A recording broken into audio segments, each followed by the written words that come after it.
Hello, bachcho. Good morning to all of you. Let's check the foundation. My name is Amit JT and I'm your science faculty. Welcome to Learn and Prep. Learn and Prep के amazing platform पर आप सभी का स्वागत है। जैसा कि हम चैप्टर पढ़ रहे थे बच्चों, light. Moon is a luminous और नॉन ल्यूमिनस ऑब्जेक्ट। बताओ, मून ल्यूमिनस ऑब्जेक्ट है या नॉन ल्यूमिनस ऑब्जेक्ट है? ये क्वेश्चन था अपना, है ना। तो मून की बात चल रही थी भाई। चांद सी महबूबा हो हमारी ना। मून कैसा ऑब्जेक्ट है? ल्यूमिनस है या नॉन ल्यूमिनस है? मून ल्यूमिनस है या नॉन ल्यूमिनस है, आपको बताना है। क्लियर? मून खुद चमकता है या किसी की रोशनी से चमकता है? बताओ। तो अधिकतर बच्चे कहेंगे यार चांद को तो मैंने चमकते हुए देखा है, रोज रात को चंदा मामा चमकते हैं ना। तो आप बोल रहे होंगे मून सर ल्यूमिनस है। मैं बोलूँगा नहीं दोस्त, moon is a non luminous object. कैसे सर? ये हमारी अर्थ, ये हमारे चंदा मामा। रात की बात बता रहा हूँ। रात के टाइम क्या होता है, चंदा मामा अर्थ सन के सामने आ जाता है, सूरज चाह चुके, तो सन की जो लाइट है वो मून से रिफ्लेक्ट होकर, ठीक है, अर्थ पर आ रही है। ठीक है, मून की खुद की कोई लाइट नहीं होती। सन की जो लाइट है वो रिफ्लेक्ट होकर अर्थ पर आती है। ठीक है, किसके किसके थ्रू हो रही है? मून के थ्रू। तो मून कैसा ऑब्जेक्ट हो गया बच्चों? Moon is a non luminous object. Clear? ये बात याद रखना इंपॉर्टेंट है। Moon is a non luminous object. Clear है? चलिए, और हम पढ़ रहे थे बच्चों क्या, कुछ टर्मिनोलॉजी के बारे में मैंने आपको बताया था। कौन कौन सी टर्मिनोलॉजी थी सर? मैं डायग्राम एकदम फेयर बनाने हैं सर, बनाए या नहीं बनाए, है ना। आपको डायग्राम फेयर बनाना है। इस पूरे चैप्टर में जो खेल है वो सारा डायग्राम का ही हुई। जब हम रे डायग्राम बनाएंगे तो वहां पर आप ऑब्जेक्ट कितने हाइट का बन रहा है, ऑब्जेक्ट आपने कितने हाइट का रखा है, इमेज कितनी बन रही है, वो सब हमें बताना पड़ेगा। क्लियर है? ये हमारा क्या हो गया? नॉर्मल। ठीक है, एरो से हम पता कर सकते हैं कि रे आ रही है या जा रही है। तो इंसिडेंट रे और रिफ्लेक्टेड रे, ये क्या हो गया भाई? हमारी सरफेस एक तरफ शेड कर दिया, पॉलिश कर दी, इसका मतलब है कि रिफ्लेक्ट होकर उस तरफ जा रही है। रिफ्लेक्शन की डेफिनेशन मैंने आपको बताई थी, याद है बच्चों आपको? The bouncing back of rays और rays of light from a shiny and smooth surface into the same medium, it is called reflection और रिफ्लेक्शन ऑफ लाइट। क्लियर है?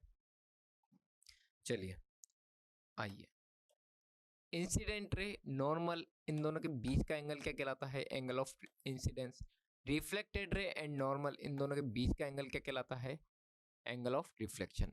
अच्छा, एक बच्चे के बीच डाउट भी आ सकता है कि सर इंसिडेंट रे और सरफेस के बीच का एंगल क्या कहलाता है ना। तो इसको हम बोलते हैं बच्चे क्या, इसको हमने नाम दिया है क्या? Glens angle of incidence. जो इंसिडेंस रे और किसके बीच बनता है? सरफेस के बीच। अच्छा, जो रिफ्लेक्टेड रे और सरफेस के बीच बनता है उसको हमने नाम क्या दिया है? Glens angle of reflection. Glens angle of reflection. Clear है? चलिए, अब रिफ्लेक्शन हमने पढ़ लिया है, ठीक है। अब हम लॉज ऑफ रिफ्लेक्शन देखने वाले हैं कि रिफ्लेक्शन के क्या क्या लॉज होते हैं। रिफ्लेक्शन के बेसिकली दो लॉज होते हैं। कौन कौन से सर?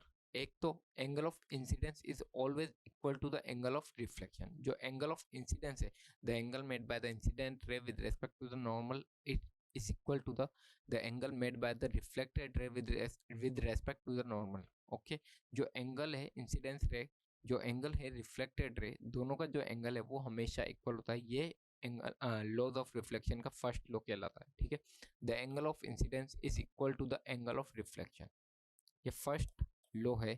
सेकंड लॉ क्या कहता है कि जो पॉइंट ऑफ इंसिडेंस पर, सरफेस के पॉइंट ऑफ इंसिडेंस पर, मेरी बात सुनना ध्यान से, सरफेस के पॉइंट ऑफ इंसिडेंस पर incident ray, reflected ray and the normal, ये तीनों हमेशा एक ही प्लेन में लाया करते हैं। क्या कहा मैंने? सरफेस के पॉइंट ऑफ इंसिडेंस पर इंसिडेंट रे, नॉर्मल और रिफ्लेक्टेड रे ये हमेशा एक प्लेन में लाया करेंगे। इट मीन्स अगर मैं किसी भी एक रे का प्लेन चेंज करूँ तो ऑटोमेटिकली दोनों रे का प्लेन चेंज हो जाएगा। ठीक है। और फर्स्ट लॉ के अकॉर्डिंग क्या है कि अगर मैं इंसिडेंट रे बढ़ाऊँ, इंसिडेंट एंगल ऑफ इंसिडेंस बढ़ाऊँ, तो ऑटोमेटिकली एंगल ऑफ रिफ्लेक्शन भी बढ़ जाएगा या घट जाएगा, ठीक है। जिस हिसाब से मैं बढ़ाऊंगा या घटाऊंगा तो उस हिसाब से बता रहा हूँ। तो ये क्या हो गया, इंसिडेंट रे, ये ग्लेंस एंगल हो गया, ये भी ग्लेंस एंगल हो गया, ये रिफ्लेक्टेड रे, ये इंसिडेंट रे, ठीक है। क्लियर यहाँ तक बात। द इंसिडेंट रे, the reflected ray and the normal, the incident ray, the reflected ray and the normal to the mirror at the point of incidence all lie in the same plane, ठीक है। हमेशा किसमें रहेंगे, हमेशा एक ही plane में रहेंगे। द इंसिडेंट रे एंड द रिफ्लेक्टेड रे लाई either side of the normal.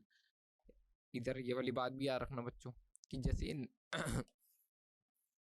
ये है, आप बोलोगे ये नॉर्मल हो गया, मैंने कहा ये तो ठीक है। आप हमेशा ऐसे नहीं बनाओगे, है ना। मैंने आपको बताया था, अगर ये माना कि नॉर्मल हो गया, ठीक है, और ये एरो इस तरह दे रखे हमें, तो क्या आप ये बोलोगे कि ये इंसिडेंट रे? नहीं। अब एरो से आपको पता चलेगा कि ये इंसिडेंट रे, ये रिफ्लेक्टेड रे। तो ये वाला एंगल क्या हो गया, एंगल ऑफ इंसिडेंस। ये वाला एंगल क्या हो गया, एंगल ऑफ रिफ्लेक्शन। क्लियर है बात। तो नॉर्मल के दोनों तरफ इंसिडेंट रे हो सकती है, नॉर्मल के दोनों तरफ रिफ्लेक्टेड रे हो सकती है। क्लियर है ये वाली बात। चलिए एक क्वेश्चन मेरा आपसे, क्वेश्चन है, if the angle of reflection is 30 degree, then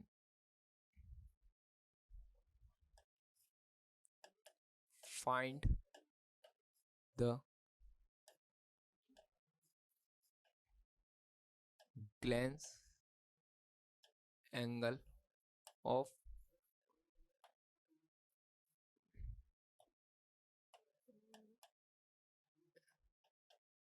incidence, ठीक है। आपको ये भी हिंट दे रखा है, क्या हिंट दे रखा है आपको, आंसर के लिए हिंट दिया हुआ है बच्चों, क्या कि angle of incidence is always equal to the angle of reflection. चलिए 30 सेकंड आपके पास, फटाफट से ट्राई करेंगे हम।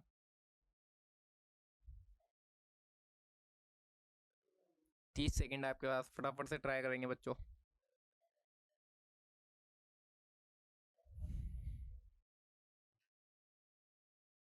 चलिए आइए, तो क्या मैं ये बना सकता हूँ क्या सर, ये इंसिडेंट रे, एरो से हमें पता चल रहा है ये रिफ्लेक्टेड रे, ये हमारा नॉर्मल, और ये हमारी सरफेस। इसमें किसी बच्चे को डाउट होना नहीं चाहिए। इस पॉइंट को हमने नाम दिया है क्या, पॉइंट ऑफ इंसिडेंस। क्लियर है। अब अधिकतर बच्चों का आंसर आया होगा सर 30 डिग्री। आया नहीं आया, आया, इट मीन्स ये गलत आंसर है ना। आपको दे रखा है, क्या दिया हुआ है बच्चों, एंगल ऑफ रिफ्लेक्शन दिया है कितना, 30 degree. Angle of reflection, the angle made by the reflected ray with respect to the normal, it is called angle of reflection. तो ये कितना दे रखा है, 30 डिग्री, है ना। अच्छा, angle of laws of reflection से हम ये भी जानते हैं कि angle I is equal to the angle R, तो ये भी 30 डिग्री होगा, है ना। बट हमसे पूछा क्या है, ग्लैंस एंगल ऑफ इंसिडेंस पूछा है दोस्त। क्या पूछा है, ग्लैंस एंगल ऑफ इंसिडेंस, ये वाला एंगल पूछा है। अगर मैं इसको x मानूं, और ये हम जानते हैं कि ये सरफेस से क्या होता है भाई, परपेंडिकुलर, तो आप देख सकते हैं x plus 30 degree is equal to 90 degree. तो x ये 30 उधर जाएगा, तो ये कितना हो जाएगा, 90 minus 30 degree. x is equal to 90 minus 30, it means 60 degree. तो जो ग्लैंस एंगल आएगा ये कितना आ रहा है बच्चों, ये आ रहा है आपका 60 डिग्री। क्लियर है, किसी बच्चों को कोई डाउट नहीं होना चाहिए। क्लियर। चलिए अब मेरे पास एक क्वेश्चन है आपके लिए, आज का इंटरेस्टिंग क्वेश्चन। क्या कि एक सरफेस हमारे पास ऐसी है और एक सरफेस हमारे पास ऐसी है ना। दो सरफेसेस है, इसको दोनों को यहाँ से पॉलिश भी कर रखा है बस। आप बोलो कि रिफ्लेक्शन होगा। क्लियर है? चलिए, यहाँ पर इंसिडेंट रे आई, यहाँ पर भी इंसिडेंट रे आई और यहाँ पर भी इंसिडेंट रे आई। ये तीनों क्या शो कर रही है भाई? एरो क्या शो कर रहे हैं कि ये तीनों क्या है? Incident ray. ठीक है, यहाँ से कुछ रिफ्लेक्शन हुआ, रिफ्लेक्शन हुआ और ये रिफ्लेक्शन हुआ। ये इसका नॉर्मल हो गया, ये इसका नॉर्मल हो गया, ये इसका नॉर्मल हो गया, ये रिफ्लेक्टेड है। ठीक है, तो आप बोलोगे सर यहाँ तो हमें साफ साफ दिख रहा है कि angle of incidence is always equal to the angle of reflection. अच्छा, 3 रे मैंने इसमें भी पास करवाई। ठीक है,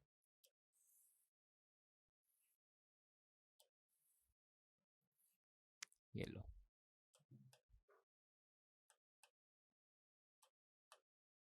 यहाँ से तो मैंने पैरेलल ही भेजी इन तीनों को, बट आप देख रहे होंगे कि आफ्टर रिफ्लेक्शन ये पैरेलल नहीं है ना? ये इंसिडेंट रहे, ये भी इंसिडेंट रहे, ये भी इंसिडेंट रहे। आप ये देख रहे होंगे कि आफ्टर रिफ्लेक्शन ये पैरेलल तो नहीं है ना? इसको अगर मैं अलग कलर से कर दूं तो और भी अच्छा है। रिफ्लेक्टेड रहे, ये देखिए, ये है ना? नहीं है? चलिए, आप बोलोगे सर इसमें तो angle I is always equal to angle R. मेरा क्वेश्चन है, क्या यहाँ भी एंगल आई एंगल आर बराबर होंगे? ये बताओ।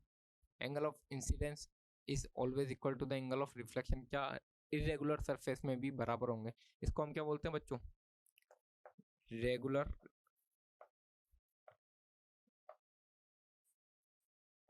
रिफ्लेक्शन, और इसको क्या बोलते हैं? Diffuse reflection.